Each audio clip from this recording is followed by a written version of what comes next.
Morning class. I am Shashank Swamit. कल तक हम लोगों ने टॉपिक पढ़ा था डाइपोल और डाइपोल मोमेंट और उसका डेरिवेशन एक्सियल और इक्वेटोरियल पोजीशन पे। आज हम लोग आगे उससे बढ़ते हैं, है ना। कि हम लोग पढ़ेंगे कि डाइपोल इन यूनिफॉर्म इलेक्ट्रिक फील्ड, अगर एक डाइपोल जो है उसको अगर यूनिफॉर्म इलेक्ट्रिक फील्ड में हम लोग रखा जाए तो उस पर क्या इफेक्ट पड़ता है।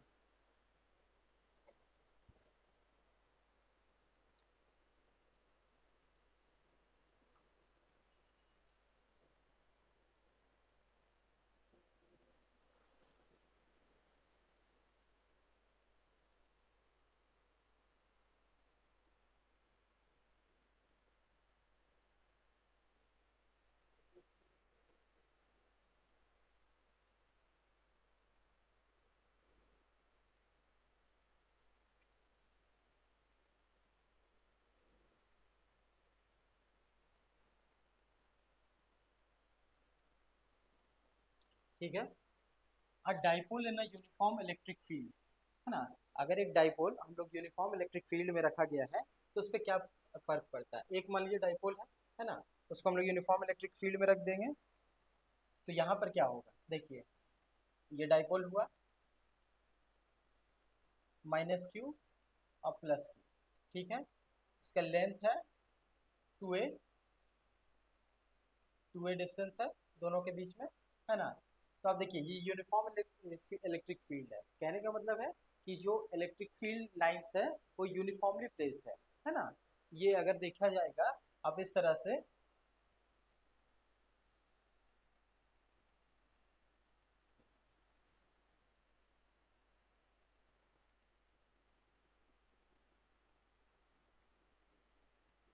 फील्ड लाइंस जो होंगे वो यूनिफॉर्मली डिस्ट्रीब्यूटेड होंगे। कहने का मतलब है हर एक पॉइंट एक पर्टिकुलर जो उसका अमाउंट है या जो उसका वैल्यू है वही एक्सपीरियंस करेंगे इलेक्ट्रिक फील्ड, है ना। फील्ड लाइन यूनिफॉर्म रहेंगे, है ना। नॉन यूनिफॉर्म का केस में क्या होता है, फील्ड अपने मन से किसी न किसी डायरेक्शन में रहते हैं, कहीं वो डेंस रहते हैं, मान लीजिए यहाँ पर डेंस है या स्कैटर्ड है, ठीक है। ये होगा उसके बाद। अब देखिए, अब अगर यूनिफॉर्म इलेक्ट्रिक फील्ड में है तो किस तरह का इफेक्ट डालेगा डाइपोल, डाइपोल पे क्या इफेक्ट होगा फील्ड का। अब देखिए यहाँ पर हम लोग को पता है प्लस क्यू और माइनस क्यू एक डाइपोल हो गया, दोनों के बीच का सेपरेशन हम लोग को हो गया 2a हो गया सेपरेशन हम लोग के बीच में। अब देखिए इस क्यू पे फोर्स क्या लगेगा, F is equal to q into E. E electric field है ना। इंटू क्यू हम लोग को पता है, देखिए इलेक्ट्रिक फील्ड क्या था, k Q by are square, और कूलम्स फोर्स क्या था, ये है k q square by are square.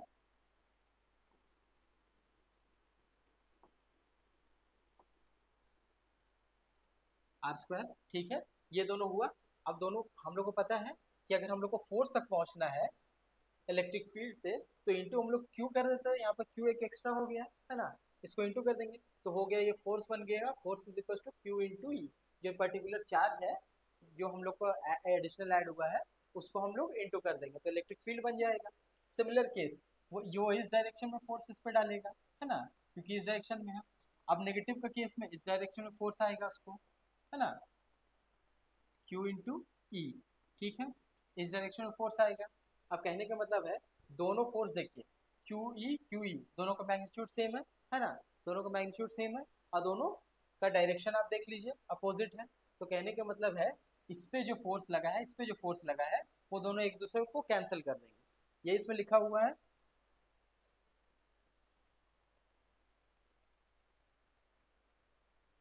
इसमें देखिए, consider a dipole of dipole moment p, ठीक है। इसका डाइपोल मोमेंट पी होता है p is equal to q into 2a। A length हो गया डाइपोल का, लेंथ ऑफ डाइपोल, क्यू है चार्ज मैग्नीट्यूड ऑफ चार्ज, ठीक है। ये हो गया हम लोग हम लोगों ने कल ही देखा था डाइपोल और डाइपोल मोमेंट के बारे में। तो P is equal to q into two a इनका जो लेंथ है। अब देखिए situated in uniform electric field E, एक यूनिफॉर्म इलेक्ट्रिक फील्ड है ई, ठीक है। द डाइपोल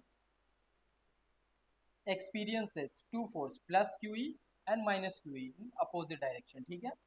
जो QE होगा वो पॉजिटिव डायरेक्शन में होगा, है ना, उस डायरेक्शन में जो हम लोगों ने फिगर में दिया। अब माइनस के केस में इस डायरेक्शन में होगा, ठीक है, in opposite direction due to uniform electric field. Uniform electric field है, इसी कारण से जो इलेक्ट्रिक फील्ड इफेक्ट होगा वो दोनों डाइपोल का प्लस क्यू पे और माइनस क्यू पे एक जैसा असर करेगा क्योंकि यूनिफॉर्म है, ठीक है। अब आगे देखिए, it means total force exerted on the dipole due to the uniform electric field is zero। कहने का मतलब है total force F net is equals to F1 minus F2। तो दोनों का मैग्नीट्यूड अगर हम लोग को सेम है तो इज इक्वल्स टू जीरो, इसलिए क्योंकि F1 is equals to F2। Magnitude अगर हम लोग को देखा जाए तो दोनों का मैग्नीट्यूड सेम है, ठीक है। ये हो गया F net is equals to zero, यही यहाँ पर लिखा हुआ है in uniform field force exerted is equals to zero, F net zero हो जाएगा, ठीक है। अब देखिए, अब टॉर्क का केस आप लीजिए, अगर सेम यही केस होगा अगर टॉर्क के लिए, अगर ये समझ लीजिए कि अगर ये फिगर है,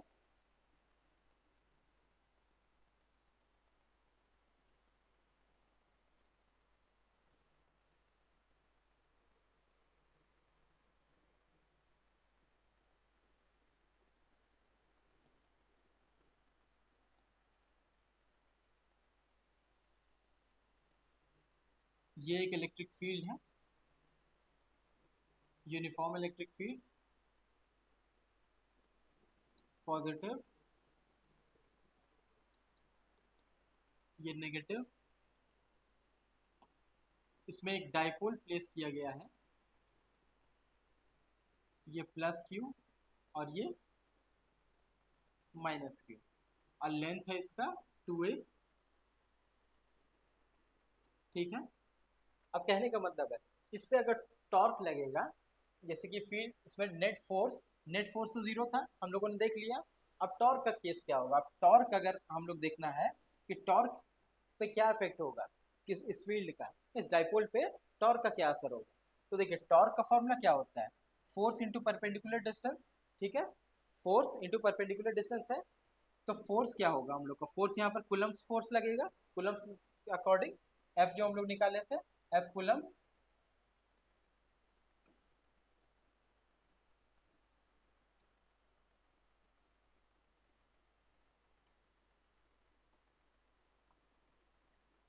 एफ कुलम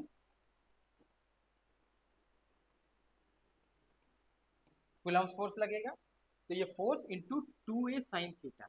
अब देखिए साइन थीटा क्या है, ये एंगल मान लीजिए ये डाइपोल इसका एक्सिस से लिया जाए, ये एंगल थीटा बना रहा है, ठीक है। इलेक्ट्रिक फील्ड और इलेक्ट्रिक फील्ड फोर्स जो इस पे एक्सर्ट होगा इलेक्ट्रिक फील्ड का, और ये डाइपोल के बीच का एंगल थीटा है, तो यही थीटा एंगल यहाँ पर है। तो F is equal to tau is equal to F into 2a sine theta, ठीक है। ये फॉर्मूला इसका हो गया। तो टॉ क्या होगा, फोर्स क्या होगा, Q इंटू ई, अभी हम लोगों ने देखा था force is equal to q into electric field होता है, ठीक है, is equal to 2a sine theta. अब देखिए टॉर्क क्या आ गया, क्यू ए हम लोग क्या जानते थे, इसको 2a इंटू क्यू को हम लोग क्या लिख सकते हैं, 2a इंटू क्यू को हम लोग क्या लिख सकते हैं, P लिख सकते हैं। Tau is equal to 2a q q into 2a into E sine theta, ठीक है। तो 2a into Q into 2a क्या हो गया, ये P हो जाता है हम लोग को, डाइपोल मोमेंट होता है। तो tau is equal to P into E sine theta, ठीक है, ये हो गया। अब अगर हम लोग इसको वेक्टर नोटेशन में लिखना चाहे तो ये क्या हो गया, ये क्रॉस प्रोडक्ट हो गया, टॉर्क और इलेक्ट्रिक फील्ड का ये क्रॉस प्रोडक्ट होगा। अब देखिए यहाँ पर tau is equal to P cross E, ठीक है। P आपको पता है ये वेक्टर क्वांटिटी है, टॉर्क पी हम लोगों ने कल पढ़ा था, डाइपोल मोमेंट भी एक इलेक्ट्रिक वेक्टर क्वांटिटी होता है।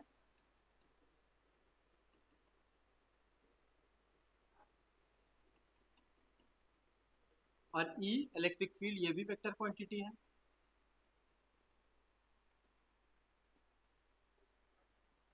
ठीक है, तो tau is equal to p cross E होगा। ई क्रॉस पी नहीं करना है, समझे? आपको कहना है कि पी क्रॉस ई होना चाहिए, है ना। ये इसको आप इसमें चेंज मत कीजिएगा ऑर्डर, क्योंकि फिर नेगेटिव हो जाएगा और दूसरा डायरेक्शन हो जाएगा, है ना। तो पी क्रॉस ई होगा, ये आपको याद रखना है, इंपॉर्टेंट फॉर्मूला है। अब देखिए, अब इसको हम लोग क्रॉस प्रोडक्ट, आप लोगों ने क्रॉस प्रोडक्ट पढ़ा होगा। तो tau is equal to p E जब हम लोग लेते हैं तो उसके बीच में साइन थीटा आ जाता है, ठीक है। ये हो जाता है tau is equal to p sine theta, ठीक है। कंप्लीट, ये देखिए।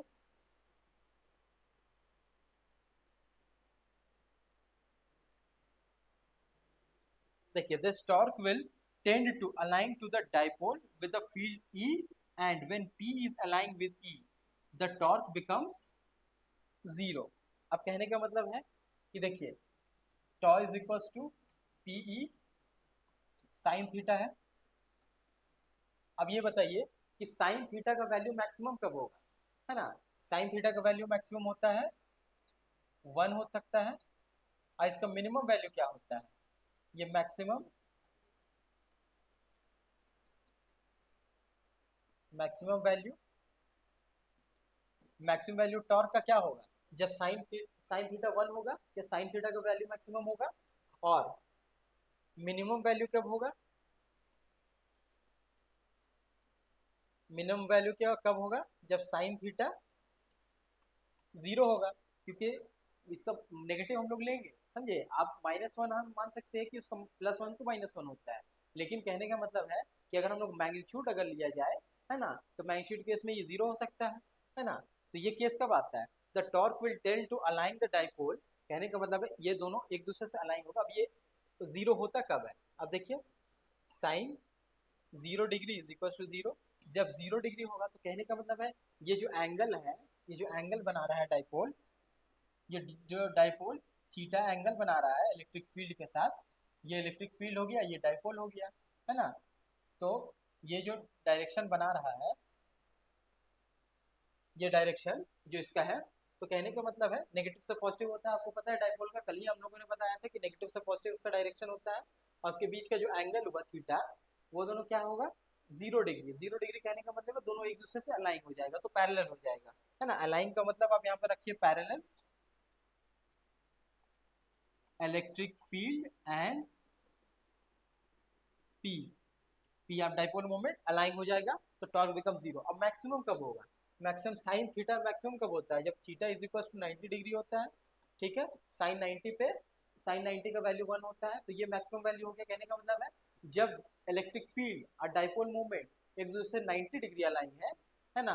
अगर डाइपोल मोमेंट इस तरह डायरेक्शन में है और इलेक्ट्रिक फील्ड इस डायरेक्शन में, दोनों के बीच में अगर 90 डिग्री हो गया, तो ये मैक्सिमम वैल्यू होगा साइन 90 का। तो ये टॉर्क उस समय मैक्सिमम होगा। यही केस हम लोग को बताया गया है ना।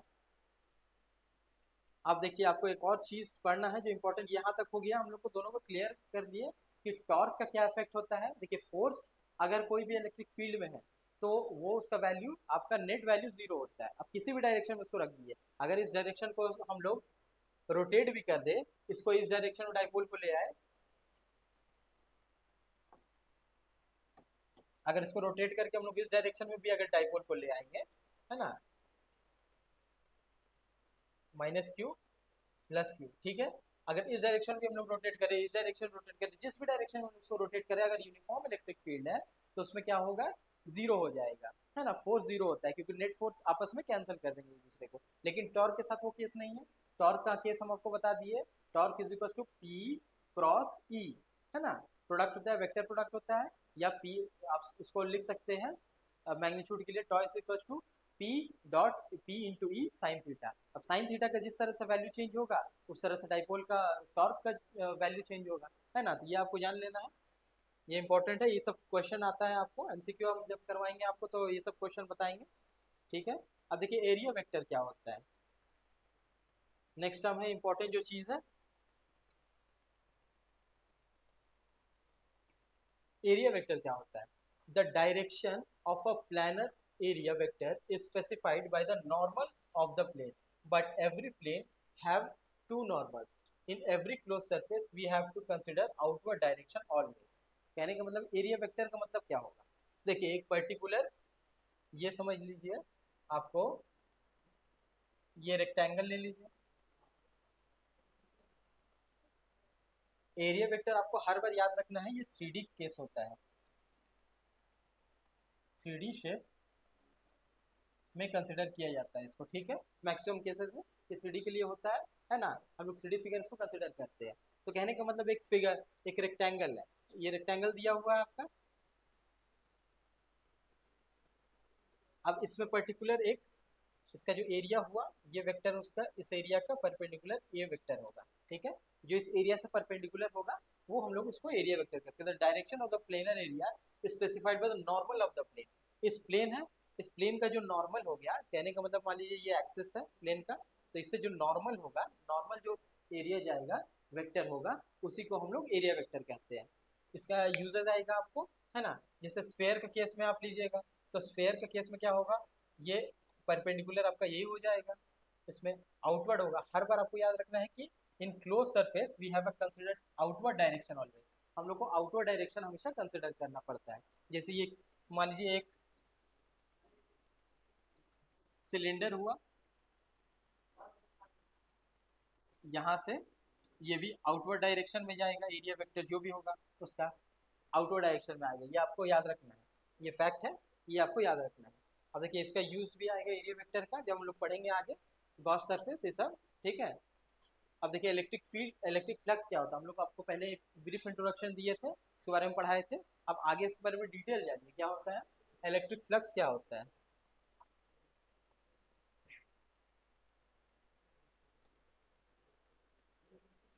इलेक्ट्रिक फ्लक्स क्या होता है, देखिए यहाँ पर आपको एरिया वेक्टर का काम आ जाएगा अभी जो हम आपको सिखाए। The total number of electric field lines of forces passing normally through the area is called electric flux, ठीक है। एक पर्टिकुलर मान लीजिए एरिया ये हुआ, लास्ट फिगर से हम लोग देख लेते हैं, ये एरिया हुआ, है ना। इस एरिया से कितना परपेंडिकुलर जो लाइन पास कर रहे हैं, इस एरिया से जो परपेंडिकुलर फील्ड लाइंस पास कर रहे हैं, electric lines of forces passing normally through the area is called flux, ठीक है। If electric field lines doesn't pass normally to the surface then we can use vector and find the component. कहने का मतलब है कि जैसे कि ये यहाँ पर 90 डिग्री कर रहा है, लेकिन आप दूसरा केस लीजिए एक, तो ये एरिया है, ठीक है। अब ये जो वेक्टर पास इलेक्ट्रिक फील्ड पास कर रहे हैं लाइन से यहाँ पर, ये मान लीजिए इस सरफेस से कुछ एंगल बना रहे हैं, एंगल थीटा है, मान लीजिए ये भी एंगल थीटा बना रहे हैं, ठीक है। ये 90 डिग्री नहीं है ना। 90 डिग्री में तो आपको कहने का मतलब एक सरफेस हुआ, मान लीजिए किसी भी तरह का एक सरफेस हुआ, मान लीजिए सरफेस हुआ, इसे जो 90 डिग्री पे आपका जो पास कर रहे हैं, है ना, जो 90 डिग्री में इससे पास हो रहे हैं यहाँ से डायरेक्ट नॉर्मली, तो वो आपका इलेक्ट्रिक फ्लक्स हुआ। लेकिन कहने का मतलब अगर ये इलेक्ट्रिक फील्ड कुछ एरिया बना के पास कर रहे हैं, है ना, उस एरिया अगर 90 डिग्री नहीं है, उससे कम है या ज्यादा है ना, तो वो उस केस में क्या होता है, उस केस में हम लोग क्या करते हैं, इसका कंपोनेंट तोड़ा जाएगा, है ना। हम लोग एक कंपोनेंट इस डायरेक्शन में लेंगे और एक डायरेक्शन जो 90 डिग्री में होगा, तो ये इस डायरेक्शन में इसका आ गया, जो भी मान लीजिए E sine theta, E cos theta, sorry,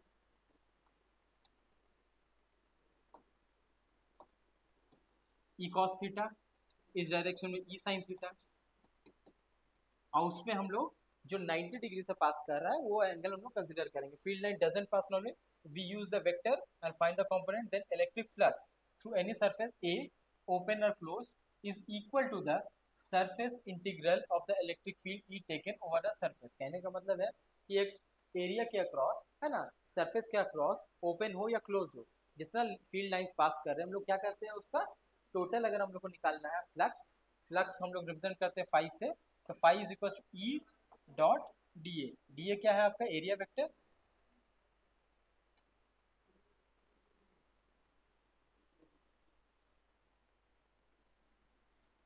देखिए फ्लक्स क्या हुआ आपका, flux is equal to E dot A, ठीक है।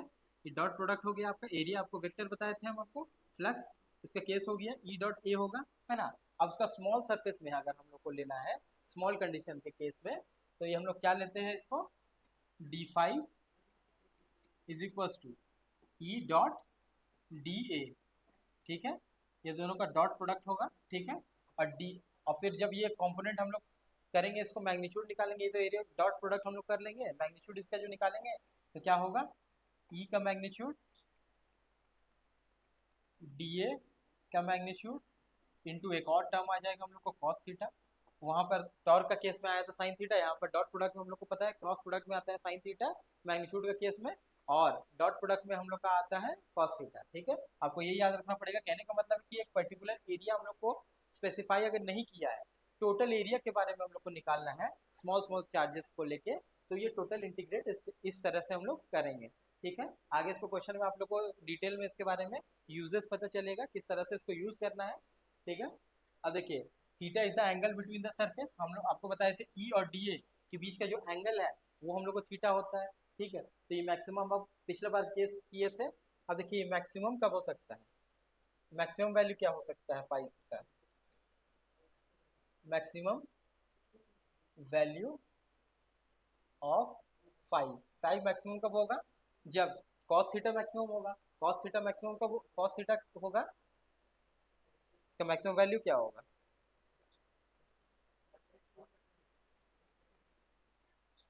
इसका मैक्सिमम वैल्यू क्या हो सकता है, ई डॉट डी ए, ठीक है। सिंपली आपको रखना है इसको, या ई डॉट ए कर सकते हैं आप, अब स्मॉल चार्ज के लिए नहीं लेंगे तो फिर यहाँ पर क्या होगा, cos theta is equal to one, ठीक है। ये मैग्नीट्यूड मैक्सिमम वैल्यू तभी आएगा,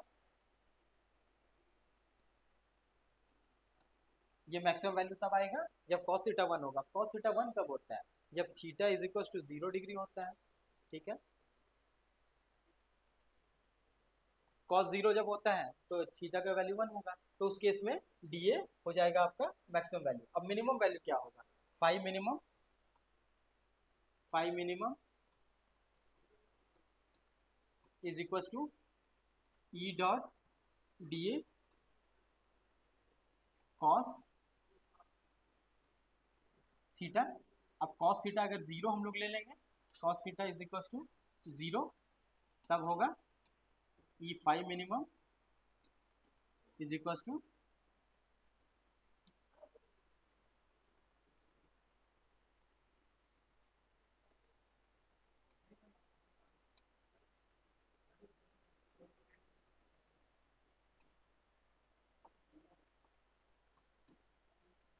फाइव मिनिमम आपका जीरो हो जाएगा, ठीक है। आपको यही जानना, अब ये वैल्यू कब आता है, cos theta is equal to zero कब होता है, जब theta is equal to 90 degree हो जाता है, ठीक है।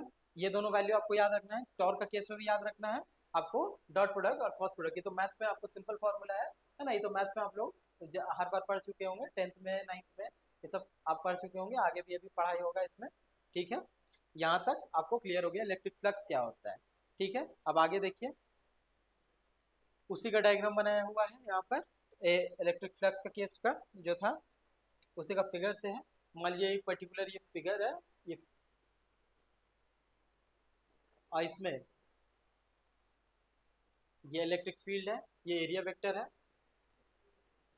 और दोनों के बीच का देखिए थीटा एंगल बना रहे हैं आपस में, तो फिर वही हो गया हम लोग का flux is equal to E dot D A, या अगर डी ए आप कंसिडर नहीं कर रहे हैं, टोटल एरिया अगर बड़ा है एरिया में कंसिडर कर रहे हैं, तो ई ए कॉस थीटा, ठीक है। ये आ गया आपका, ठीक है, यही चीज सेम है। अब इसका फ्लक्स का यूनिट क्या होता है आपको वेबर, ये आपको हमेशा याद रखना है, हर बार एग्जाम में ये पूछा जाता है, यूनिट्स आपको खासकर हर तरह का यूनिट आपको याद करना है, जो भी डायमेंशन आया यूनिट्स आया ये आपको हमेशा याद रखना है, क्योंकि हर तरह के एग्जाम चाहे बोर्ड्स हो जेई में हो हर जगह ये पूछा जाता है, तो आपको याद रखना है फ्लक्स का यूनिट क्या होता है, वेबर, और उसका dimension,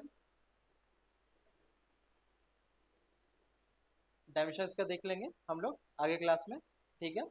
if for a close surface magnitude of outward flux is 5 2 and magnitude of inward flux is 5 1, then total flux associated with close surface is equal to outward minus inward. कहने का मतलब है अगर ये एक surface हम लोग को दिया हुआ है,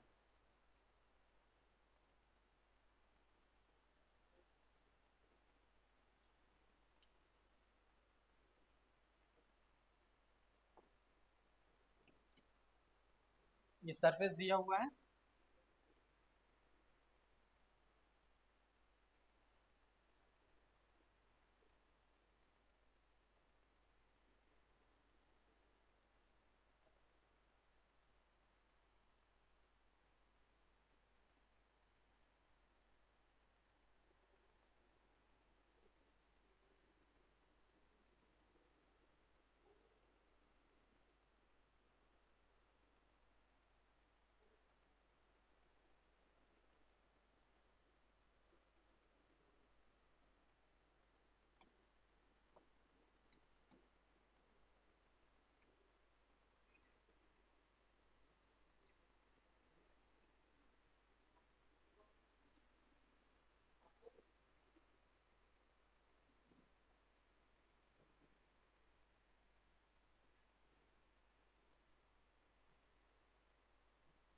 ये सरफेस हो गया है ना, आपको 3D फिगर हो गया।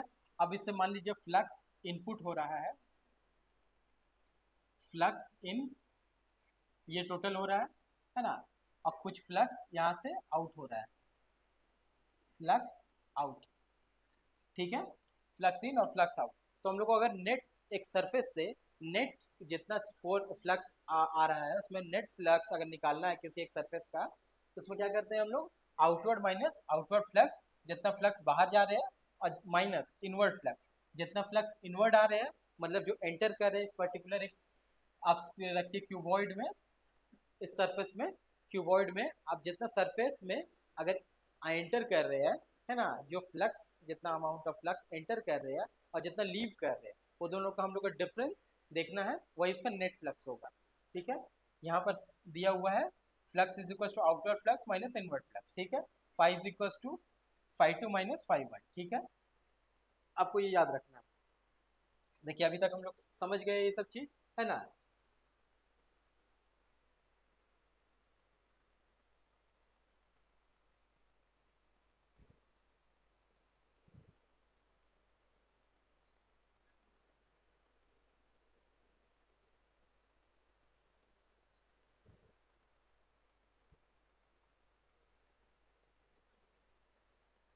इलेक्ट्रिक फ्लक्स का भी आप डायमेंशन आप देख लीजिए इसका क्या होता है।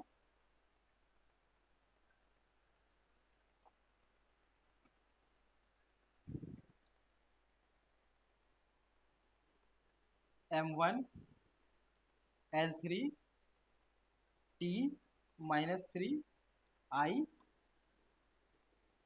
-1, ठीक है, ये इसका डायमेंशन आप इसको याद रखिएगा कि फ्लक्स का डायमेंशन ये होता है, ठीक है। अब आइए गॉस थ्योरम, गॉस थ्योरम क्या होता है।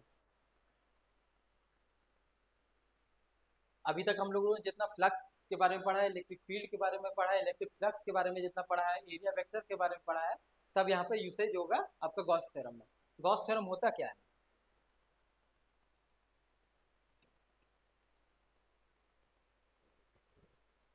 गॉस थ्योरम क्या होता है, Gauss theorem states that a total flux through a close surface area is 1 by epsilon naught times the net charge enclosed by the closed surface, ठीक है। अब कहने का देखिए ये याद रखिए, ये भी 3D फिगर होता है, 3D सरफेस का केस में होता है ओनली, ठीक है, इसको याद रखिए। अब गॉस थ्योरम क्या स्टेट करता है, कहने का मतलब है कि एक पर्टिकुलर एरिया है, आप स्फेयर मान लीजिए, इसको सर्कल नहीं है, ये स्फेयर है,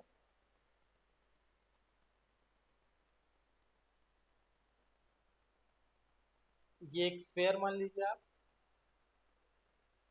इसके अंदर प्लस क्यू चार्ज है, ठीक है, प्लस क्यू चार्ज है। अब आपको जानना है कि गॉस थ्योरम, अगर ये गॉसियन एक सरफेस एक स्फेयर है ना, इसके अंदर प्लस क्यू चार्ज है, तो अब गॉस थ्योरम क्या कहता है कि टोटल जितना भी फ्लक्स होगा, flux net is equals to Q inside Q in by epsilon naught. Epsilon naught आप लोगों ने पढ़ा है ना, ये permittivity of the free space है, ठीक है, या परमिटिविटी ऑफ एयर। ठीक है, आप ये जान रखिए। अब इसको कहने का मतलब क्या है, Q net is equal to Q in by epsilon naught है ना। अब इसको कहने का मतलब क्या है कि एक पर्टिकुलर स्फीयर ये हुआ, इसके अंदर क्यू इन चार्ज है, ठीक है, प्लस क्यू इन चार्ज है। अब टोटल जितना चार्ज है इसके अंदर, एक ये क्यू चार्ज है, मान लीजिए और इसके अंदर आ गया,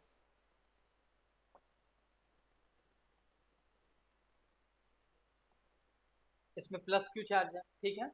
अब याद रखिए इसको, इस स्फीयर के अंदर अब क्यू नेट क्या होगा, टोटल इलेक्ट्रिक, अब ये भी तो फोर्स इलेक्ट्रिक फील्ड आएगा ना इसमें, फ्लक्स तो ये भी एमिट करेगा, ठीक है, इसे भी फ्लक्स जाएगा। तो अब टोटल फ्लक्स इस सरफेस से हम लोग कैसे कैलकुलेट करेंगे, उसका फॉर्मूला हम लोग गॉस साइंटिस्ट ने दिया था। अब वो क्या था कि phi net is equal to Q I N by epsilon naught, ठीक है। ये याद रखिए, टोटल इनसाइड, इस स्फीयर के इनसाइड में जितना चार्ज है ना, उसको डिवाइड कर देना epsilon naught permittivity of the free space, ठीक है। ये आपको याद रखना है, ये हो गया गॉस थ्योरम, ठीक है। अब इस कहने का मतलब है, अगर ये मान लीजिए आप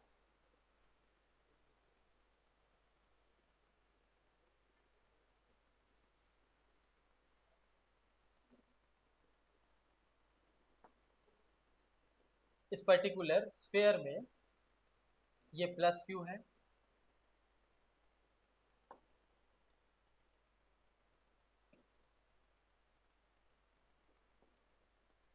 माइनस क्यू है, प्लस क्यू है, माइनस टू क्यू है ना, प्लस क्यू है, ठीक है। इतना सारे चार्ज है। अब आपको निकालना है टोटल फ्लक्स क्या होगा इसके अंदर, है ना। तो आप लोगों ने देखा था phi net is equal to Q in by epsilon naught, ठीक है। आप लोगों ने देखा, अब उसमें क्या है कि टोटल आपको चार्ज देख लीजिए, इसमें कितना है, चार्ज इनसाइड है, ये इनसाइड चार्ज था, इस स्फीयर के अंदर टोटल इनसाइड है। आपको क्या करना है, सीधा उसको सम कर देना है। क्यू इन क्या हो जाएगा, प्लस क्यू, मैग्नीट्यूड को आपको देखना है, ध्यान देना है, minus Q plus Q minus two Q, ठीक है, ठीक है। अब देखिए इसको क्या करना है, minus Q plus Q cancel हो गया, है ना, plus Q two Q minus two Q, ठीक है, ये जीरो हो गया, क्यू इन हो गया जीरो। तो अब फाई नेट क्या होगा, phi net is equal to Q in by epsilon naught. अब क्यू इन आपका जीरो हो गया, तो फ्लक्स आपका जीरो हो गया, flux net is equal to zero, ठीक है। ये आपका आ गया सरफेस का एरिया टोटल। इसी तरह से टोटल इनसाइड में कितना चार्ज है, कहने का मतलब मान लीजिए अगर इसको हटा देंगे, आप इसको इरेज कर दीजिए, ये चार्ज नहीं रहा, है ना। तो अब क्या होगा, अब आपको सिमिलरली निकालना है इसको, है ना। अब क्या होगा, क्यू इन आपका सिंपल हो जाएगा, plus Q minus Q plus Q, ठीक है, माइनस प्लस कैंसल, तो आपका हो गया टू क्यू। तो क्यू इन आपका हो गया टोटल टू क्यू हो गया, ठीक है। अब फाई नेट क्या होगा, is equal to Q in by epsilon naught. अब क्यू इन यहाँ पर क्या हो गया, two Q by epsilon naught, ठीक है। ये आपका फाई नेट आ गया। कहने का मतलब है, इस टोटल इनक्लोज्ड एरिया में या इनक्लोज सरफेस में फाई जितना चार्ज है डिवाइडेड बाई एप्सिलॉन नॉट, ये आपका टोटल हो गया गॉस थ्योरम, ठीक है। आपको याद रखना है। और इस सरफेस को, जो सरफेस बनेगा उसको हम लोग गॉसियन सरफेस कहते हैं। ये जो सरफेस हम लोग बनाए, है ना, तो इसका सरफेसेस भी हम लोग देख लेते हैं अभी, है ना, कि क्या क्या होता है। जैसे कि एक पॉइंट चार्ज है, मान लीजिए ये, इस पॉइंट चार्ज का जो गॉसियन सरफेस बनेगा वो स्फीयर बनेगा। ये प्लस क्यू चार्ज मान लीजिए आप कीजिए, इसका इसका जो इस चार्ज का जो स्फीयर बनेगा या गॉसियन सरफेस बनेगा वो स्फीयर बनेगा, ठीक है। उसी तरह से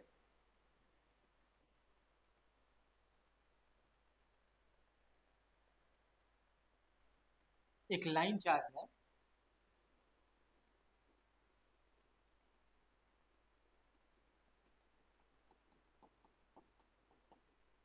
इसका क्या बनेगा, है ना, इसका भी देख लीजिए आप, ये आपका बन जाएगा सिलेंडर बन जाएगा, ठीक है।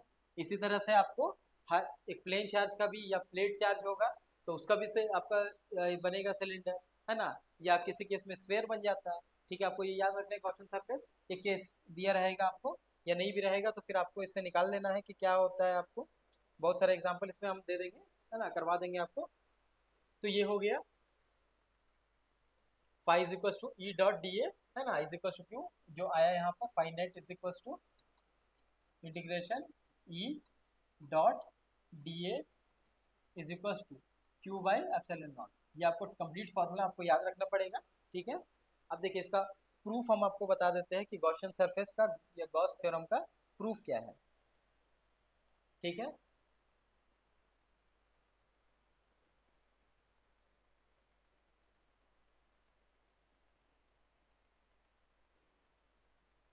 देखिए प्रूफ ऑफ गॉस थ्योरम क्या होता है, for the sake of simplicity we consider a positive charge Q. Q हम लोग चार्ज एक कंसिडर किए हैं, ठीक है। Suppose the surface area A is a sphere. हम आपको बताए थे कि एक पॉइंट चार्ज अगर है तो उसका जो गॉसियन सरफेस होगा वो एक एरिया होगा, वो एक स्फीयर होगा, है ना, वो जो गॉसियन एरिया होगा वो एक स्फीयर होगा। तो वही इसमें स्फीयर हम लोग लिए हैं। Suppose a surface is a sphere of radius R, ठीक है। इसका रेडियस कितना दिया हुआ है, आर है रेडियस, आर रेडियस का है ये, ठीक है। R centered on Q, Q charge उसका सेंटर पे प्लेस है, ठीक है। Then surface A is a Gaussian surface. A जो हम लोग का सरफेस है इसको हम लोग गॉसियन सरफेस ले लिए। एक छोटा पार्टिकल हम लोग ए टोटल इसका जो एरिया होगा, है ना, स्फीयर का, वो हम लोग का गॉसियन सरफेस होगा। अब देखिए then electric field at a point on a Gaussian surface is equal to E is equal to, हम लोग को ई का वैल्यू पता है, फॉर्मूला के क्यू बाई आर स्क्वायर, ठीक है, इज इक्वल टू, अब ये क्या होता है,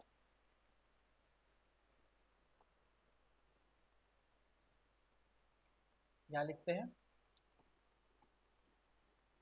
E is equals to K Q by are square is equals to, अब के का वैल्यू क्या होता है, 1/4 pi epsilon not Q by are square, ठीक है। ये आपका टोटल डिटेल हम आपको बता दिए, इसको के का वैल्यू पुट कर दिए यहाँ पर, के का वैल्यू 1/4 पाई एप्सिलॉन नॉट होता है। अब देखिए flux through any area element situated on the surface is, अब एक पर्टिकुलर सरफेस में एक एरिया ले लिया हम लोग डी एरिया। अगर ये एरिया कंसिडर कीजिए सरफेस पे ही है, ये 3D आप इमेजिन उसको कीजिएगा कि सर्कल नहीं है, ये स्फीयर है ना, स्फीयर का एक पर्टिकुलर एरिया है, उसमें एक छोटा सा एरिया हम लोग सेलेक्ट किए है, उसको डी ए नाम दिए, ठीक है, वही डी ए एरिया है। उससे उस स्मॉल एरिया से डी ए एरिया से इलेक्ट्रिक फील्ड ई पास कर रहा है। हम लोग सपोज किए हैं कि उस पर्टिकुलर स्मॉल एरिया से, इस स्मॉल एरिया से डी ए जो एरिया है उससे इलेक्ट्रिक फील्ड ई पास हो रहा है, ठीक है, ये इलेक्ट्रिक फील्ड पास हो रहा है। तो हम लोग को फाई का वैल्यू अब पता था, flux is equal to E into D phi होगा, है ना, ये D phi is equal to phi ले लीजिए इसको, is equal to E dot D A, हम लोग अभी पढ़े हैं, डॉट प्रोडक्ट होगा दोनों का। अब कहने का मतलब है एक स्मॉल एरिया में अगर इलेक्ट्रिक फील्ड ई पास कर रहा है तो हम लोग मैथ्स में कैसे निकालते हैं, एक स्मॉल एरिया को लेते हैं और उसके बाद फिर हम लोग, अगर हम लोग को लार्जर एरिया निकालना है तो एक पर्टिकुलर स्मॉल एरिया हम लोग सेलेक्ट कर लेते हैं, उसके अक्रॉस हम लोग निकाल लेते हैं वैल्यू और उसको इंटीग्रेट कर देते हैं, जिससे टोटल एरिया हम लोग को पता चल जाएगा। टोटल एरिया में या टोटल स्फीयर में कैसे होगा वो हम लोग को पता चल जाएगा। सेम यहाँ पर केस कर रहे हैं, is equal to D area में हम लोग को इलेक्ट्रिक फील्ड ई पास कर रहा है। अब हम लोग को जानना है कि टोटल स्फीयर में, इस टोटल स्फीयर में कितना एरिया, कितना इलेक्ट्रिक फील्ड पास कर रहा है, कितना फ्लक्स लाइन पास कर रहा है। तो उसके लिए क्या करना पड़ेगा, सीधा इंटीग्रेट कर देना है हम लोग को, है ना। तो इंटीग्रेट अगर हम लोग इसको फिर तोड़ेंगे तो ये इसको क्या लिख सकते हैं, ई dot D A cos theta, ठीक है, ये आ गया। अब ई डॉट डी ए अगर हम लोग को मैक्सिमम वैल्यू ले रहे हैं इसके बारे में, तो डी ए का वैल्यू ये हम लोग कॉस थीटा ले लिए मैक्सिमम, मैक्सिमम केसेस क्या केस जो होगा इसका, तो ई का वैल्यू क्या होगा, E into 4 pi R square, D A क्या हो गया आपका फाइव, देखिए ई इंटू, अगर टोटल हम इंटीग्रेट कर देंगे इसको एरिया को तो 4 पाई आर स्क्वायर होगा,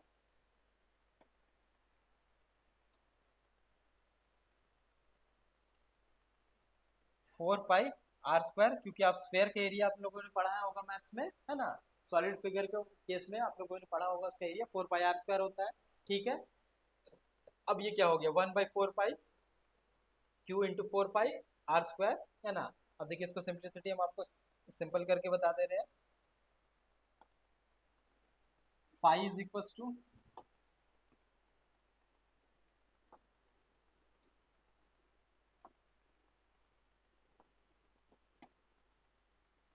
phi is equal to E into 4 pi r² integrate करने पे टोटल एरिया आ गया, है ना।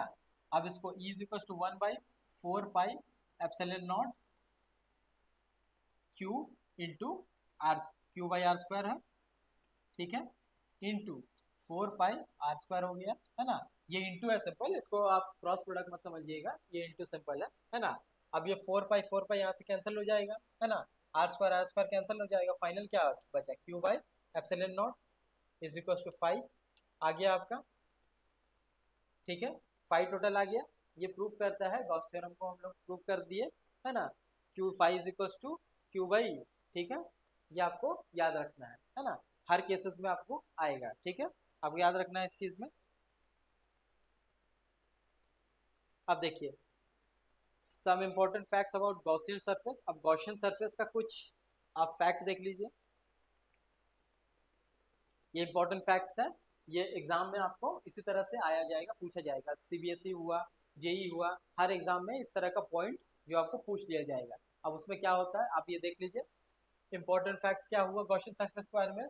Any hypothetical close surface enclosing a charge is called a Gaussian surface of that charge. कहने का मतलब है एक चार्ज है ना, उसके अक्रॉस जो एक सरफेस 3D सरफेस होगा वो, है ना, वो 3D सरफेस जो उसको सराउंड करता है, और वो हाइपोथेटिकल होगा, कहने का मतलब वो रियल में तो चार्ज के अराउंड कोई एरिया है नहीं, है ना, वो तो फ्री स्पेस है आपका, एयर है, तो उस एरिया को हम लोग हाइपोथेटिकल एरिया मानते हैं, इसलिए ये हाइपोथेटिकल क्लोज सरफेस है ना। ये कोई एक इमेजिनरी हम लोग मान रहे हैं इसको कि इमेजिनरी सरफेस है एक पर्टिकुलर चार्ज के अराउंड, है ना, तो वो होगा enclosing a charge is called Gaussian surface. एक पर्टिकुलर चार्ज के अराउंड एक हाइपोथेटिकल या इमेजिनरी एरिया जो हम लोग मानेंगे वो उसको हम लोग बोलेंगे गॉसियन सरफेस, ठीक है। ये पहला पॉइंट हो गया, इंपॉर्टेंट है।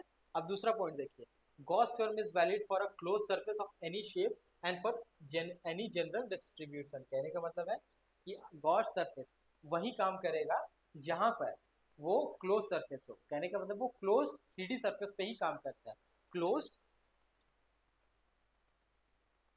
3D सरफेस,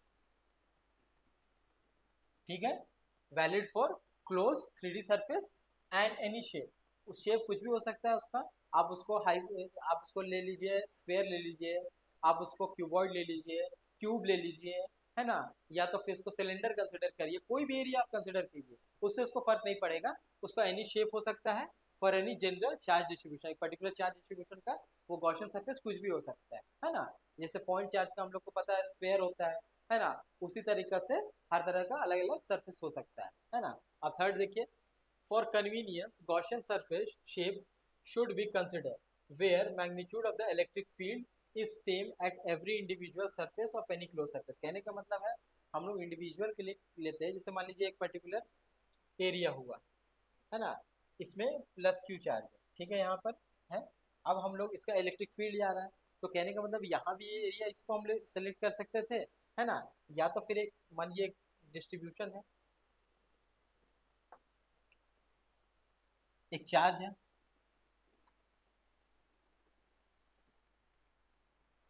एक प्लस क्यू यहाँ चार्ज है ना, एक प्लस क्यू यहाँ चार्ज है, ठीक है, एक प्लस क्यू यहाँ चार्ज है ना, तो ये हम लोग एरिया कंसिडर किए इसके लिए, लेकिन हम लोग को कन्वीनियंस के लिए हम लोग क्या करते हैं, इस सरफेस को हम लोग लेंगे, ये टोटल सरफेस जो जिसमें मैक्सिमम चार्जेस आ सके, है ना, हम लोग लेने के लिए इंडिविजुअली ये भी ले सकते हैं, ये भी गॉसियन सरफेस होगा, ये भी गॉसियन सरफेस होगा, ये गॉसियन स्फेयर होगा, प्लस क्यू के लिए अलग गॉसियन स्फेयर ले सकते हैं, इस प्लस क्यू के लिए भी अलग ले सकते हैं, इस प्लस क्यू के लिए भी ले सकते हैं, और इस प्लस क्यू के लिए भी ले सकते हैं, लेकिन कन्वीनियंस के लिए हम लोग क्या कहते हैं कि एक बड़ा गॉसियन सर्विस लेंगे जिसमें मैक्सिमम अमाउंट ऑफ चार्जेस, है ना, वो इनक्लोज हो सके, है ना, कहने का मतलब है कि मैक्सिमम जो चार्जेस है उसको इनक्लोज हो सके, वही सरफेस हम लोग लेंगे, इसलिए ये बड़ा हम लोग स्फेयर लिए हैं जिसमें सभी चार्जेस आ पा रहे हैं, है ना, ये गॉसियन सरफेस है कन्वीनियंस के लिए, ठीक है। अब देखिए अगला टर्म, अगला पॉइंट क्या है, तीनों पॉइंट हम लोगों ने समझ लिया।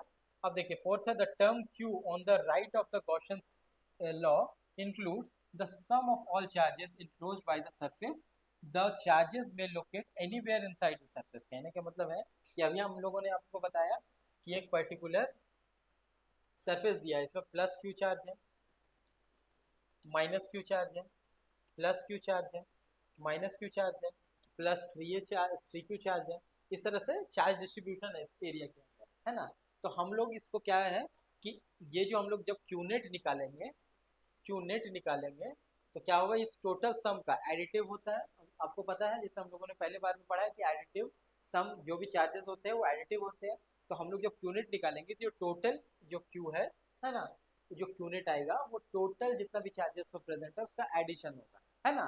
उसको समेशन हम लोग करेंगे और उसके बाद क्यू नेट निकालेंगे। यही इसमें बताया गया है कि all charges include by surface charges में लोकेट। और ये चार्जेस आपका कहीं भी रह सकता है, इस पॉइंट पे क्यू चार्ज हो सकता है, इस पॉइंट पे एक चार्ज हो सकता है, इस पॉइंट पे एक चार्ज है, इस पॉइंट पे है। ये लोकेशन कहीं भी हो सकता है, इसमें कोई जरूरी नहीं है कि आपको सेंटर में ही होना चाहिए। एक सरफेस हम लोग को खाली देखना है और उसमें के अंडर हम लोग को कंसिडर करना है। बस यही इसमें केस आपको बताया गया है। ठीक है,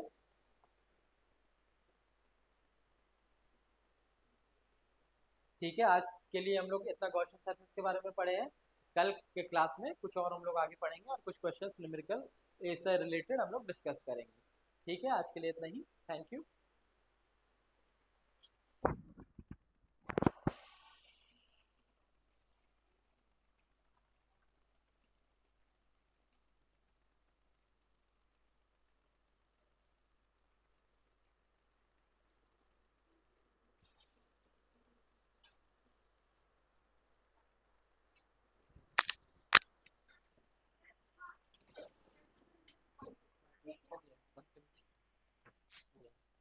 हम बोल दे रहे हैं, बोल दे रहे हैं।